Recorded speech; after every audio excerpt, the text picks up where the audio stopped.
ಅಲ್ಲಿ ಇಡಿ ಅವರು ಅರಿತಾ ಇದ್ದಾರೆ ಮೂಡಾನ, ಇಲ್ಲಿ ಇವರು ಒಬ್ಬರನ್ನೊಬ್ರು ಅರ್ಕತಾ ಇದ್ದಾರೆ. ಕಾಂಪಿಟೇಷನ್ ಇವರಿಬ್ಬರೂ ಅವರು ಬೇರೆ ಬೇರೆ, ಇವರು ಅವರವರೇ ಅರ್ಕೋತಾ ಇದ್ದಾರೆ. ಕರ್ನಾಟಕ ಬಿಜೆಪಿ ಆಂತರಿಕ ಸಂಘರ್ಷಕ್ಕೆ ಮದ್ದರಿಯಲು ಕೇಂದ್ರ ನಾಯಕರು ಮುಂದಾಗಿದ್ದಾರಂತೆ. ಈ ಸಂಬಂಧ ಅವ್ರು ಯಾರೋ ಪ್ರಧಾನ ಕಾರ್ಯದರ್ಶಿ ತರುಣ್ ಚುಗ್ ರಾಜ್ಯಕ್ಕೆ ಬಂದಿದ್ದರಂತೆ. ಸಭೆ ಮೇಲೆ ಸಭೆ ನಡೆಸೇ ಬಿಟ್ರಂತೆ. ಮಲ್ಲೇಶ್ವರದಲ್ಲಿ ಕಚೇರಿನಲ್ಲಿ ಕೋರ್ ಕಮಿಟಿ ಸಭೆ ಎಲ್ಲ ಮಾಡಿ ಬೈ ಎಲೆಕ್ಷನ್ನು, ವಿದ್ಯಮಾನ, ಸೋಲು, ಪಕ್ಷ ಸಂಘಟನೆ ಎಲ್ಲ ಕೇಳಿ 4 ಗಂಟೆ ಮ್ಯಾರಥಾನ್ ಸಭೆ. ರೇ 3 ವರ್ಷದಿಂದ ನೆಟ್ಟಗೆ ಸಂಘಟನೆ ಅನ್ನೋದು ಸತ್ತೋಗಿರೋ ಸಂಸ್ಥೆಗೆ 4 ಗಂಟೆಲಿ ಮದ್ಕಂಡು ಹಿಡಿತೀರ ನೀವು? ಅಷ್ಟು ಸಮಯ ಸಾಕಾಗತ್ತಾ? ನೀವು ಅಷ್ಟು ದೊಡ್ಡ ಮನುಷ್ಯರಾಗಿದ್ದರೆ ಇವ್ರನ್ನ ಕರ್ಕೊಂಡು ತಮಿಳ್ನಾಡಿಗೆ ಹಾಕ್ರಿ. ಹಂಗಾರೆ ಯಾಕೆ ಸರ್ ಬಿ ಜೆ ಪಿನ ಕಟ್ಬಿಡ್ಲಿ. ಅಷ್ಟು ಫಾಸ್ಟ್ ಆಗಿ 6 ಗಂಟೆಲಿ ಕಟ್ಬಿಡ್ತಾರೆ ಅವರು. ಒಂದು ಸಭೆ ಸಾಕು. 4 ವರ್ಷದಿಂದ ಎಗರ ಬಿದ್ದೋಗಿದ್ದಾರೆ.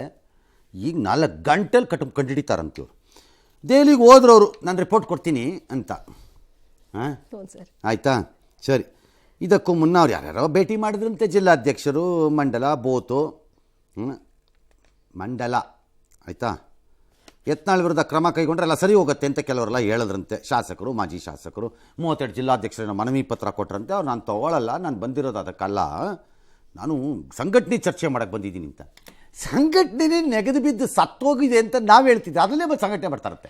ಅಧ್ಯಕ್ಷನ ಮೇಲೆ ಹಿಡ್ಕೊಂಡು ಆದಿ ಬೀದಿನಲ್ಲಿ ಒಳ್ಳೆ ಲಾಂಗು ಮಚ್ಚಿ ಹಿಡ್ಕೊಂಡು ಹೊಡಿತಾ ಇದ್ದಾರೆ. ಏನ್ರಿ ಸಂಘಟನೆ ಮಾಡ್ತೀರಿ ನೀವು? ಇದಾ ಸಂಘಟನೆ? ಏನ್ರಪ್ಪ, ಥೋ ಥೋ ಥೋ ಥೋ. ಸರಿ, ಡಿಸೆಂಬರ್ 7ಕ್ಕೆ ಬರ್ತಾರಂತೆ. ಓ ಇವರು ಸರ್ ಅತಿಥಿ ಹೌದು, ರಾಧಾಮೋಹನ್ ದಾಸ್ ಅವರು, ಅವರೇ ಇನ್ಚಾರ್ಜ್ ಅಲ್ಲ? ಹೌದು, ಅವರೇ ಉಸ್ತುವಾರಿ. ಅವರೆಲ್ಲ ಫ್ರೀ ಆಗಿರ್ಬೇಕು ಪಾಪ. ಈಗ ಬರ್ತಾರ, ಎಲ್ಲ ಚರ್ಚೆ ಮಾಡೋಣ ಆವಾಗ ಅಂದಿದ್ದಾರೆ. ನಿಧಾನಕ್ಕೆ ಮಾಡಿ ಸರ್, ಏನು ಅರ್ಜೆಂಟು? ಏನು ಅರ್ಜೆಂಟ್ ಇಲ್ಲ. ಒಂದು ಘೋಷವಾಕ್ಯ ಹಾಕ್ಕೊಂಡ್ರೆ ಆಯ್ತಪ್ಪ.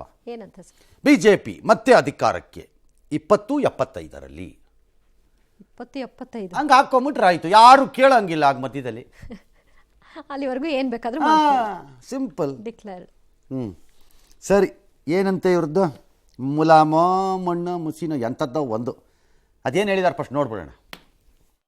4 ಗಂಟೆಗಳಿಗೂ ಹೆಚ್ಚು ವಿಸ್ತೃತವಾದಂಥ ಸಭೆ ನಡೆದಿದೆ. ಇವತ್ತು ನಮ್ದೆಲ್ಲ ಚರ್ಚೆ ನಡೆದಿರುವಂಥದ್ದು ಪಾರ್ಟಿಯ ಸಂಘಟನೆಗಳು ಮಾತ್ರ. ಸಣ್ಣ ಪುಟ್ಟ ಭಿನ್ನಾಭಿಪ್ರಾಯನ ನಮ್ಮ ಕೇಂದ್ರದ ನಾಯಕರು ಹೇಳಿದರೆ 3-4 ದಿನದಲ್ಲಿ ಎಲ್ಲ ಸುಖಾಂತಿ ಆಗುತ್ತೆ. ಪಾರ್ಟಿ ನಾವೆಲ್ಲ ಒಟ್ಟಾಗಿದ್ದೀರಿ, ಒಟ್ಟಾಗಿ ಹೋಗ್ತೀರಿ ಅಷ್ಟೇ. ಕೇಂದ್ರದ ನಾಯಕರು ಅವೆಲ್ಲ ಸರಿ ಮಾಡುವಂಥ ಶಕ್ತಿ ಇದೆ. ನಮ್ಮ ಕೇಂದ್ರದ ನಾಯಕತ್ವಕ್ಕೆ ಆ ಶಕ್ತಿ ಇದೆ, ಅದನ್ನು ಮಾಡ್ತಾರೆ. ನಮಗೂ ತಾಳ್ಮೆ ಬೇಕು. ತಾಳ್ಮೆ ಎಲ್ಲದಕ್ಕೂ ತಾಳ್ಮೆ ಬೇಕು. ಈಗೇನು ಯಾವುದು ಎಲೆಕ್ಷನ್ ಇಲ್ಲ, ತಾಳ್ಮೆ ಇರಬೇಕು ಅಂತ ಹೇಳಿದ್ದಾರೆ. ತಾಳ್ಮೆ ಇರ್ತದೆ. ಸಂಘಟನಾ ಪರ್ವದ ಹಿನ್ನೆಲೆಯಲ್ಲಿ ಸಮಗ್ರವಾಗಿ ಚರ್ಚೆನ ಮಾಡಿದ್ದಾರೆ, ಸಲಹೆಗಳನ್ನು ಕೂಡ ನೀಡಿದ್ದಾರೆ. ಕೋರ್ ಕಮಿಟಿನೂ ಕೂಡ ಸೇರಿದ್ವಿ. ಯಾವುದೇ ಜಿಲ್ಲೆಯ ಅಧ್ಯಕ್ಷರುಗಳು ಯಾವುದೇ ಮನವಿಯನ್ನ ನಮ್ಮ ರಾಷ್ಟ್ರೀಯ ನಾಯಕರುಗಳಿಗೆ ನೀಡಿಲ್ಲ. ಯಾರೂ ಭಯ ಪಡ್ತಕ್ಕಂಥ ಅವಶ್ಯಕತೆ ಇಲ್ಲ. 7ನೇ ತಾರೀಕಿಗೆ ನಮ್ಮ ಆಂತರಿಕ ಗುದ್ದಾಟ ಕಚ್ಚಾಟಗಳ ಬಗ್ಗೆ ಮತ್ತು ಪಕ್ಷದ ಸ್ಥಿತಿಗತಿಗಳ ಬಗ್ಗೆ ಮಾತಾಡಲಿಕ್ಕೆ 7ನೇ ತಾರೀಕಿಗೆ ರಾಧಾಮೋಹನ್ ಸಿಂಗ್ ಬರ್ತಾರೆ ಅಂತ ಹೇಳುವಂಥದ್ದು ಅವರು ತಿಳಿಸಿದ್ದಾರೆ. 7ನೇ ತಾರೀಕಿಗೆ ಬಾಕಿ ಎಲ್ಲ ಕೆಲಸಗಳು ನಡೀತು. ಶೋಕಾಸ್ ನೋಟಿಸ್ ಕೊಟ್ಟವರು ಎಷ್ಟು ಜನ, ಮತ್ತೆ ಆ ಶೋಕಾಸ್ ನೋಟಿಸನ್ನು ಉತ್ತರ ಕೊಟ್ಟ ಮೇಲೆ ಎಲ್ಲವೂ ಸರಿಯಾದನ್ನು ನಾವು ಕಂಡಿದ್ದೇವೆ. ಆ ಥರ ನಡ್ಕೊಂಡಂಥ ರೀತಿ ಇವತ್ತು ಭಾಳ ಜನಕ್ಕೆ ನೋವಾಗಿದೆ. ಯಾಕಂದರೆ ಪಾರ್ಟಿ ಕಟ್ಟಂಥ ಇವತ್ತು ಯಡಿಯೂರಪ್ಪ ಸಾಹೇಬರು ಕಟ್ಟಿದಂಥ ಪಾರ್ಟಿಯನ್ನು ಅವ್ರ ಕಣ್ಣೆದುರಿಗೆ ಇವತ್ತು ನಮ್ಮ ವರ್ಷನ ಹಾಳು ಮಾಡ್ತಕ್ಕಂಥ ಈ ನೋವನ್ನು ಭಾಳ ಜನ ತೋಡ್ಕೊಂತಾರೆ. ರಾಜ್ಯಾಧ್ಯಕ್ಷರು ಬದಲಾವಣೆ ಮಾಡ ಪಕ್ಷದ ಬಲವರ್ಧನೆ ಇರಬಹುದು ಅಥವಾ ಇವ್ರ ಕಚ್ಚಾಟ ಎಲ್ಲಾನು ಬಗೆಹರಿಸಕ್ಕೆ ಹೈಕಮಾಂಡೇ ಬೇಕು. ಸಣ್ಣ ಪುಟ್ಟದ್ರಿ, ಅದಕ್ಕೆ ಇವರನ್ನೇ ನಿಭಾಯಿಸ್ಕೋಬಹುದಲ್ಲ sir? Exactly, you are right. ಸಣ್ಣ ಪುಟ್ಟದು ದೊಡ್ಡದೇನಲ್ಲ. ಆದ್ರೂ ಹೈಕಮಾಂಡ್ ಈ ಅಧ್ಯಕ್ಷರನ್ನ ಬದಲಾಯಿಸಿ. ಸಣ್ಣದು ಇವರು ಭ್ರಷ್ಟ, ಸಣ್ಣದು ಬಿಡಪ್ಪ. ಅವ್ನು ಅಡ್ಜಸ್ಟ್ಮೆಂಟ್ ಗಿರಾಕಿ, ಸಣ್ಣದಪ್ಪ. ಅವ್ನು ಶಿವಕುಮಾರ್ ಜೊತೆ ಸಿದ್ದರಾಮಯ್ಯ ಜೊತೆ ಒಂದಾಗ್ಬಿಟ್ಟಿದ್ದಾರೆ. ವ್ಯವಹಾರ ಇಟ್ಕೊಂಡಿದ್ದಾರೆ. ಸಣ್ಣದಪ್ಪ, ಎಲ್ಲ ಸಣ್ಣದು. ಹಾಂ ಅಲ್ಲ, ಮುಂದಕ್ಕೆ ಹೋಗೋಣ. ಸರಿ, ಏನಂತೆ ಅವರೇನೋ ಮಾಡಿದ್ರು. ಯತ್ನಾಳ್ ಉಚ್ಚಾಟನೆ ಕೂಗಿಗೆ ಅವರೇನೋ ಒಪ್ಪಿಲ್ವಂತೆ. ಅಂದರೆ ಇಲ್ಲಿ ಒಪ್ಪಿಲ್ಲ, ಒಪ್ಪೋದು ಇಲ್ಲ, ಅಲ್ಲಿಂದನೇ ಬರುತ್ತದು. ಬಂದರೆ ಚರ್ಚೆ ಬೇಡ ಅಂದ್ರಂತೆ ರಾಜ್ಯ ಬಿ ಜೆ ಪಿ ನಾಯಕರಿಗೆ. ಅದೆಲ್ಲ ಇಲ್ಲಿ ಚರ್ಚೆ ಮಾಡಬೇಡಿ ಅಂದ್ರಂತೆ. ಸದಾನಂದ ಗೌಡರು ಹೇಳಿದ್ದು ಸರಿ, 7ನೇ ತಾರೀಕು ಚರ್ಚೆ ಆಗುತ್ತೆ ಮಾಡುತ್ತೆ ಅಂತ ಅವ್ರು ಹೇಳಿದ್ದು ಸರಿ. ಇದ್ರ ಬಗ್ಗೆ ಎಲ್ಲ ನಾನು ಗಮನಕ್ಕೆ ತರ್ತೀನಿ ಹೈಕಮಾಂಡಿಗೆ ಅಂತ ಹೇಳಿದ್ರಂತೆ. ಅವರು ಬಂದಿದ್ರಲ್ಲ, ಅವರು ಏನು ಗಮನಕ್ಕೆ ತರೋದವ್ರು ಗೊತ್ತಿರಲ್ವಾ? ಅಲ್ಲಪ್ಪ, ಕರ್ನಾಟಕನ ಅರೆದು ಕುಡಿದು ಹಂಗೆ ನರ ನರ ರೋಮ ರೋಮ ನಾಡಿಗಳಲ್ಲಿ ಇರುತ್ತಪ್ಪ ಅವರು ಬಿ ಎಲ್ ಸಂತೋಷ್ಗೆ ಕರ್ನಾಟಕದ ವ್ಯವಹಾರಗಳು. ಹೌದು, ಏನ್ರಿ ಅವ್ರಿಗೂ ಹೋಗಿ ವಾಪಸ್ ಹೇಳ್ತೀರಾ ನೀವು? ಇಲ್ಲಿಂದ ಇವ್ರು ತಗೊಂಡು ಹೋಗಿ ಹೇಳ್ಬೇಕು. ನೀವು ಹೇಳ್ಬೇಕಾ ಅದನ್ನ? ಮೆಗಾ ಸೀರಿಯಲ್ ತರ ಏನ ಅದಕ್ಕೆ ಬಿ ಎಸ್ ವೈ ಕರೆಕ್ಟ್ ಅಲ್ಲಿ ಹೋಗಿ ಹೇಳ್ಬಿಡಿ ನೀವು ಅಂತ ಇವ್ರು ತಲೆ ಆಡಿಸಿದ್ರಂತೆ. ಸರಿ, 7ನೇ ತಾರೀಕು ಅದು ಏನು ಮಾಡ್ತಿರೋ ಮಾಡಿಪ್ಪ. ಬಿ ಜೆ ಪಿನವ್ರಿಗೆ ಒಂದು ಅಭ್ಯಾಸ ಇದೆ, ಆಗಾಗ್ಗೆ ಅವರು ಈ ಮುಹೂರ್ತಗಳನ್ನು ಸೆಟ್ ಮಾಡ್ಕೋತಾ ಇರ್ತಾರೆ. ಈಗ ಕಾಂಗ್ರೆಸ್ ಸರ್ಕಾರ ಅವಾಗೆಲ್ಲ ಇರ್ತವೆ, ಕಾಂಗ್ರೆಸ್ ಸರ್ಕಾರ ಬೀಳುತ್ತೆ, ನಾಳೆ ಬೀಳುತ್ತೆ 11:26 ಭವಿಷ್ಯ ಮುಹೂರ್ತ. ಹೇಳ್ತಿದ್ರು. ಹಿಂಗೆ ಇದು ಈ ಸರ್ಕಾರ ಇರಲ್ಲ ಬಿಡ್ರಿ, ಸಿದ್ದರಾಮಯ್ಯ ಸರ್ಕಾರ ಯಾವ್ದು ಅದಿರಲ್ಲ ಸರ್, ಇದು ಮುಹೂರ್ತ ಅದು. ಈಗ ಕಾರ್ತಿಕ ಆಗಿದೆ, ಈಗ ಮುಗಿದಿದೆ, ಈಗ ಧನುರ್ಮಾಸಕ್ಕೆ ಬಂದ್ಬಿಡ್ತೀವಿ. ಇನ್ನು ಧನುರ್ಮಾಸ ದಾಟದ್ಮೇಲೆ ಮಾಡೋಣ ಅಷ್ಟೇ. ಹಿಂಗೆ ಮುಹೂರ್ತ ಕಟ್ತಾರೆ, ಹಂಗೆ ಇದಕ್ಕೂ ಒಂದು ಮುಹೂರ್ತ ಕಟ್ಕೊಂಡಿದ್ದಾರೆ. ಕಟ್ಕೊಳ್ರಿ ಬಿಡ್ರಿ. ಆದ್ರೆ ಇವ್ರೇನು ಮುಹೂರ್ತನ ಇದು ಬಗೆಹರಿಸೋದಕ್ಕೆ ಇಟ್ಟಂಗೆ ಇಲ್ಲಲ್ಲ ಸರ್ ಇವತ್ತಿನ ಮೀಟಿಂಗ್. ಏನು ಇಂಟ್ರೆಸ್ಟ್ ನನಗೆ ಯಾಕಿರ್ಬೇಕು? ಈ ರಾಜ್ಯದ ಜನನೇ ಅವ್ರ ಬಗ್ಗೆ ಇಂಟ್ರೆಸ್ಟ್ ಇಟ್ಕೊಳ್ಳೋ ಮೂಡನ್ನು ಕಳ್ಕೊಂಡಾಗೋಗಿದೆ. ನಿಮ್ಗೆ ಯಾಕ್ರಿ? ನಮ್ದು ಏನು ಕೆಲಸ? ಜನ ಬಯಸೋದು ಕೊಡಬೇಕು. ಮುಂದಕ್ಕೆ ಹೋಗಿ. ಇನ್ನು ಬೆಂಗಳೂರಿನಲ್ಲಿ ಬಿಜೆಪಿ ನಾಯಕರು ಸಭೆ ನಡೆಸ್ತಾ ಇದ್ರೆ ಅಥವಾ ದೆಹಲಿಯಲ್ಲಿ ಯತ್ನಾಳ್ ಬಣ ಸಭೆ ನಡೆಸಿತು. ಯತ್ನಾಳ್ಗೆ ಕೊಟ್ಟಿರುವಂತಹ ನೋಟಿಸ್, ವಕ್ಫ್ ರಿಪೋರ್ಟ್ ಬಗ್ಗೆ ಸಭೆಯಲ್ಲಿ ಚರ್ಚೆಯನ್ನು ನಡೆಸಲಾಯಿತು. ಅಲ್ಲದೆ ಸಂಜೆ ಹೊತ್ತಿಗೆ ವಕ್ಫ್ ಜೆಪಿಸಿ ಅಧ್ಯಕ್ಷ ಜಗದಾಂಬಿಕಾ ಪಾಲ್ರನ್ನ ಭೇಟಿಯಾಗಿ ವರದಿಯನ್ನು ಕೊಟ್ಟಿದ್ದಾರೆ. ನಾಳೆ ಬೆಳಗ್ಗೆ 11 ಗಂಟೆಗೆ ಹೈಕಮಾಂಡ್ ಭೇಟಿಯಾಗಲಿರುವ ಯತ್ನಾಳ್ ವಿವರಣೆಯನ್ನು ಕೊಡ್ತಾರೆ. ರಮೇಶ್ ಜಾರಕಿಹೊಳಿ, ಬಿಪಿ ಹರೀಶ್ ಹಾಗೆ ವಿಜಯೇಂದ್ರ ಈ ಕುರಿತಾಗಿ ಮಾತನಾಡಿದ್ದಾರೆ. ಜೊತೆಗೆ ನಾಳೆಯಿಂದ ಬೀದರ್ನಲ್ಲಿ ವಿಜಯೇಂದ್ರ ವಕ್ಫ್ ವಿರೋಧಿ ಹೋರಾಟವನ್ನು ಮಾಡ್ತಾರೆ. ಮಾಡ್ರಿ ದಿವಸ ನಾವು ಹೋರಾಟ ತೊಗೊಂಡಿದ್ವಿ. ನಮ್ಗೆ 2 ದಿವಸ ಮೊದಲು ಗೊತ್ತೈತೆ, ರೆಡಿಯಾಗಿ ಕೊಡ್ತಾ ಇರೋದು ಗೊತ್ತಿತ್ತು ನಮಗೆ. ನಾವು ಪಾರ್ಟಿ ಚೌಕಟ್ಟಿನಲ್ಲಿ ಕೆಲಸ ಮಾಡೋದು, ನಾವು ಉತ್ತರ ಕೊಡ್ತೀವಿ. ವಿಜೇಂದ್ರ ಅವರು ಪಕ್ಷ ವಿರೋಧ ಚಟುವಟಿಕೆ ಅವ್ರಿಗೆ ಯಾವ ನೋಟಿಸ್ ಕೊಡ್ತಾರೆ, ನಾವು ಮತ್ತೊಂದು ಸಲ ಬಂದು ನಾವು ಯಾರು ಹರೀಶ್ ಅವ್ರು ಏನೋ ಬಾಯಿಗೆ ಬಂದಂಗೆ ಏನೇನು ಅವರು ಏನು ಹೇಳಿದ್ರಂತೆ. ಅದಕ್ಕೆ ವಿಜೇಂದ್ರ, ಅಯ್ಯೋ ಹರೀಶ್ ಇದಾರಲ್ಲ MLA, ಅವ್ರದ್ದು ಇನ್ಶಿಯಲ್ಸ್ ಏನು, ಮುಂದೆ BP ಫಸ್ಟ್ ಅವ್ರು ಕಡಿಮೆ ಮಾಡ್ಕೋಬೇಕು ಅಂತ ಅಡ್ವೈಸ್ ಮಾಡಿದ್ದಾರೆ. ನನಗೂ ಅನ್ನಿಸ್ತಪ್ಪ, ಕಡಿಮೆ ಮಾಡ್ಕೊಳ್ಳೋದೇ ಒಳ್ಳೇದು. ಪಾರ್ಟಿ ಚೌಕಟ್ಟಿನಲ್ಲಿ ಅಂತ ರಮೇಶ್ ಜಾರಕಿಹೊಳಿ ಹೇಳ್ತಾರೆ, ನೋ ಯು ಆರ್ ರಾಂಗ್. ನೀವು ಪಾರ್ಟಿ ಚೌಕಟ್ಟಲ್ಲಿ ಇಲ್ಲ, ನೀವಿಲ್ಲ ಪಾರ್ಟಿ ಚೌಕಟ್ಟು ಒಳಗಡೆ. ಪಾರ್ಟಿ ಚೌಕಟ್ಟಿನ ಒಳಗಡೆ ನಡೆಯುವ ಕಾರ್ಯಕ್ರಮಗಳಲ್ಲ ನೀವು ನಡೆಸಿರೋದು. ಕಾರ್ಯಕ್ರಮ ಅಲ್ಲ, ಮಾತುಗಳು, ಭಾಷೆ, ಪ್ರಯೋಗ ಎಲ್ಲ. ಅಧ್ಯಕ್ಷನಾದವನು ನಿಮಗೆ ಆಗ್ತೋ ಬಿಡುತ್ತೋ ಬೇರೆ ವಿಚಾರ, but you have no business to speak. Party discipline ಇದ್ದರೆ ಇಲ್ದ್ರೆ ಇಲ್ಲ, ಅದು ಪಾರ್ಟಿ ಚೌಕಟ್ಟಲ್ಲಿ ಇಲ್ಲ.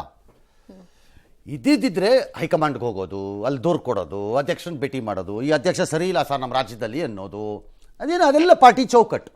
ಹೊರಗೆ ಬಂದಾಗ ಮಾಧ್ಯಮ ಏನು ಹೇಳಿದ್ರಿ ಸರ್, ನಡ್ಡಾರು ಸಿಕ್ಕಿದ್ರಲ್ಲ, ನಮ್ಮ ಪಾರ್ಟಿ ಒಳಗಡೆ ಹೇಳಿ ಬಂದಿದ್ದೀನಪ್ಪ, ಅದು ಪಾರ್ಟಿ ಚೌಕಟ್ಟು. ಇದಲ್ಲ ಪಾರ್ಟಿ ಚೌಕಟ್ಟು. ಈಗ ರೆಬೆಲ್ಗಳಂತ ಕರ್ಕೊಂಡಿರೋರು ನಾಳೆ ಹೆಚ್ಚು ಕಡಿಮೆ ಇನ್ನೊಂದು ಅಧ್ಯಕ್ಷ ಬಂದರೆ ಆ ಅಧ್ಯಕ್ಷನಿಗೆ ಇದೇ ಥರ ನಿಮ್ಮ 4 ಜನ ಹತ್ರ ಇನ್ಯಾರೋ 4 ಜನ ಹುಟ್ಕೊಂಡ್ರೆ ಅವ್ರು ಮಾಡಬಾರ್ದು ಅಂತ ಹೇಳೋವಂತಹ ನೈತಿಕತೆ ನಿಮಗೆಲ್ಲಿದೆ? ಹಾಗಾಗಿ ಇಟ್ಸ್ ನಾಟ್. ಮತ್ತು ಅವ್ರು ನಾಳೆ ಹೈಕಮಾಂಡನ್ನು ಭೇಟಿ ಮಾಡ್ತಾರೋ ಇಲ್ವೋ ನಂಗೆ ಗೊತ್ತಿಲ್ಲ, ಕೊಡ್ತಾರೋ ಬಿಡ್ತಾರೋ ನಮ್ಗೆ ಗೊತ್ತಿಲ್ಲ. ಸರಿ, ಮಧ್ಯದಲ್ಲಿ ಒಂದು ಅನಾಮಧೇಯ ಪತ್ರ ಬಂದ್ಬಿಟ್ಟಿದೆಯಂತೆ. ಹೌದಾ? ಏನಂತೆ? ವಿಜೇಂದ್ರ ಯಡಿಯೂರಪ್ಪ ಅಶೋಕ್ ಎಲ್ಲ ಅಡ್ಜಸ್ಟ್ಮೆಂಟ್ ಪಾಲಿಟಿಕ್ಸ್ ಮಾಡ್ತಿದ್ದಾರೆ. ಅದನ್ನು ಬಹಿರಂಗವಾಗಿ ಹೇಳಿದಾರಲ್ಲ, ಅನಾಮಧೇಯ ಯಾಕಿದು?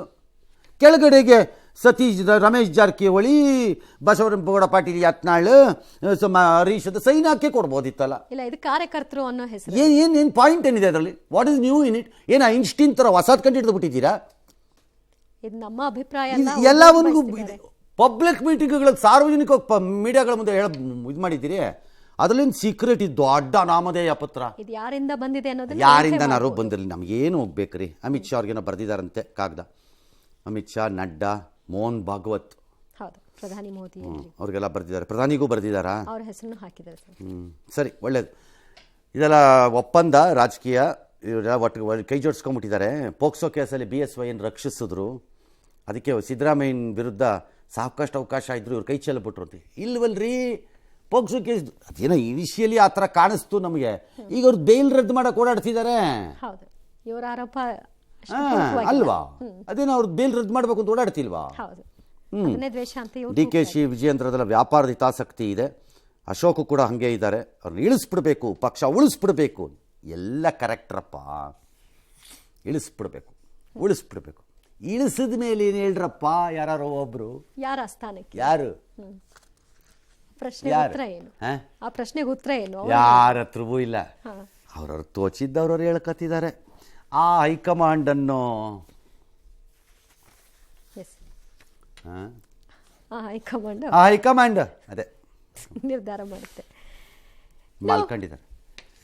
ಎಸ್, ಕಾಂಗ್ರೆಸ್ ಹಾಸನ ಸಮಾವೇಶ ಗೊಂದಲದ ಗೂಡಾಗಿದೆ. ಸಮಾವೇಶದ ಹೊತ್ತಲೇ ಡಿಸಿಎಂ ಡಿಕೆ ಶಿವಕುಮಾರ್ ಮತ್ತೊಮ್ಮೆ ಪವರ್ ಶೇರಿಂಗ್ ಬಾಂಬ್ ಅನ್ನು ಸಿಡಿಸಿದ್ದಾರೆ. ರಾಷ್ಟ್ರೀಯ ಖಾಸಗಿ ವಾಹಿನಿಗೆ ವಿಶೇಷ ಸಂದರ್ಶನ ಕೊಟ್ಟರು. ಅದರಲ್ಲಿ ಅವರು ಮಾತನಾಡಿ, ನಮ್ಮದೊಂದು ಒಪ್ಪಂದ ಆಗಿದೆ, ಒಂದು ದಿನ ಬರುತ್ತೆ, ಆ ದಿನಕ್ಕಾಗಿ ಕಾಯ್ತಿದ್ದೀನಿ ಅಂದ್ರು.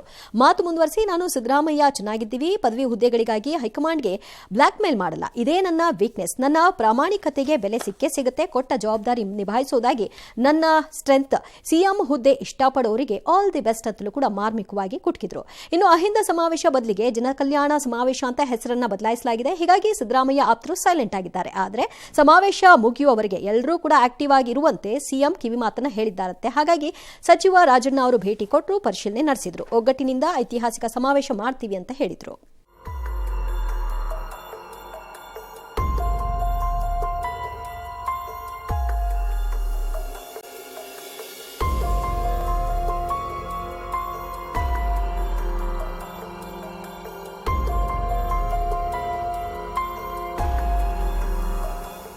ಹಾಸನದಲ್ಲಿ ಒಂದು ಇತಿಹಾಸವನ್ನು ಸೃಷ್ಟಿ ಮಾಡತಕ್ಕಂಥ ನಿಟ್ಟಿನಲ್ಲಿ ಸಮಾವೇಶ ಜರುಗುತ್ತೆ ಅಂತಕ್ಕಂಥದ್ರಲ್ಲಿ ಯಾವುದೇ ಸಂಶಯ ಇಲ್ಲ. ಯಾರೋ ಹೇಳಿದ ಮಾತಿಗೆ ನನ್ನ ಬಾಯಲ್ಲಿ ಹಾಕ್ಬೇಡಿ. ನಾನು ಪಕ್ಷ ಹಿಂದುಳಿದ ವರ್ಗಗಳ ಒಕ್ಕೂಟ ಸಮಾವೇಶವನ್ನ ಮಾಡ್ತಕ್ಕಂಥದ್ದು, ವಿರೋಧ ಪಕ್ಷಗಳು ವಿನಾಕಾರಣ ಕಾಂಗ್ರೆಸ್ಸಿನ ಮೇಲೆ ಸಿದ್ದರಾಮಯ್ಯನವ್ರ ಮೇಲೆ ಅಪಪ್ರಚಾರಗಳು ಮಾಡ್ತಾರೆ. ಅದಕ್ಕೆ ನಾವು ಉತ್ತರವನ್ನ ಇಲ್ಲಿವರೆಗೂ ಒಪ್ಪಂದ ಇರಬಹುದು ಅನ್ನೋದಿತ್ತು ಸರ್. ಈಗ ಅವರು ಒಪ್ಕೊಂಡಂಗ ಆಯ್ತಾ ಸರ್ ಈ ಮೂಲಕ? ಇಲ್ರಿ, ಹಿಂದೇನು ಹೇಳಿದಾರೆ ಒಪ್ಪಂದ ಅನ್ನೋದನ್ನ. ಇದೇನು ಸ್ಥಳಸಭೆಯನ್ನು ಜೋರಾಗಿ ಹೇಳಿರ್ಬೋದು ಅಷ್ಟೇ. ಈ ಸರಿ ಎಲ್ಲವನ್ಗೂ ಗೊತ್ತು, ಏನೋ ಒಂದು ಒಪ್ಪಂದ ಇದೆ ಇವರಿಬ್ಬರದು. ಅದೇನು ಒಪ್ಪಂದ ನಮ್ಗೆ ಹೆಂಗೆ ಗೊತ್ತು? ಏನೋ ಒಂದಿದೆ, 2.5 ವರ್ಷ ಅಂತ ಕೆಲವರು ಅಂತಾರೆ, 3 ವರ್ಷ 2 ವರ್ಷ ಅಂತ ಕೆಲವರು ಅಂತಾರೆ. ಈ ಥರ ಏನೇನೋ ಹೇಳ್ತಾರಪ್ಪ ಒಪ್ಪಂದಗಳಲ್ಲಿ, ನಮಗೆ ಗೊತ್ತಿಲ್ಲ. ಇದ್ರೆ ಆ ಒಪ್ಪಂದದ ಪ್ರಕಾರ ಅವ್ರು ಜಾರಿ ಮಾಡಬೇಕು. ಇಲ್ದಿದ್ರೆ ಹೈಕಮಾಂಡ್ ವಚನ ಭ್ರಷ್ಟ ಆಗ್ಬಿಡುತ್ತೆ. ಒಪ್ಪಂದ ಇದ್ದರೆ, ಇಲ್ದಿದ್ರೆ ಇಲ್ಲ ಅಷ್ಟೇ. ಈ ಪಾರ್ಟಿ ವಿಚಾರದಲ್ಲಿ ಐ ಥಿಂಕ್ KPCC ಅಧ್ಯಕ್ಷರು ತನ್ನ ಹುದ್ದೆ ಮತ್ತು ತನ್ನ ನಡವಳಿಕೆಗಳಿಗೆ ಅಡ್ಡಲಾಗಿ ಬರುವವರೆಗೆ ಒಂದು ಮೆಸೇಜ್ ಕೊಟ್ಟಂಗಿದೆ. ಅದೇನು ಅಂದರೆ, ಅದು ಇಂಡಿವಿಜುವಲಿ ವೈಯಕ್ತಿಕವಾದಂತಹ ಇದಕ್ಕೆ ನಡೀತಾ ಇದೆ ಅನ್ನೋ ಒಂದು ಭಾವನೆ ಬಂದಿತ್ತು. ಅದನ್ನು ಟರ್ನ್ ಮಾಡಿ ವಾಪಸ್ ಪಾರ್ಟಿ ಅಂತ ಮಾಡಿಟ್ಟಿದ್ದಾರೆ ಅವರದು. ಅದನ್ನು ಯಶಸ್ವಿಯಾಗಿ ಮಾಡಿದ್ದಾರೆ, ಅದ್ರಲ್ಲಿ ಅನುಮಾನ ಇಲ್ಲ. ಬಟ್ ಆ ಸಮಾವೇಶನ ಆರ್ಗನೈಸ್ ಮಾಡ್ತಿರೋ ಸಿದ್ದರಾಮಯ್ಯನೋ ಅಭಿಮಾನಿಗಳೋ ಯಾರೋ ಡ್ಯಾಶ್ ಬಳಗಾನೋ ಯಾರೋ ಒಬ್ಬರು ಅವರೆಲ್ಲ ಖರ್ಚು ಮಾಡ್ಕೊಂಡು ಇವ್ರು ಹಿಂಗೆ ಮಾಡಿಬಿಟ್ರಲ್ಲ ಅಂತ ಇನ್ನು ಅವ್ರು ಏನೇನು ಕಹಿನ ಒಳಗಿಟ್ಕೊಂಡು ಈ ಸಮಾವೇಶ ಮುಗಿಸ್ತಾರೆ ನಂಗೆ ಗೊತ್ತಿಲ್ಲ. ಅದು that I don't know. But ಇವರು ಅದನ್ನು ಪಕ್ಷದ ಸಮಾವೇಶ ಇದು ಅನ್ನೋ ಥರ ಟರ್ನ್ ಮಾಡಿ ಇಟ್ಟಿದ್ದಾರೆ, ಅಷ್ಟು ಮಾತ್ರ ನಿಜ ಅಲ್ವೇ? ಓಕೆ.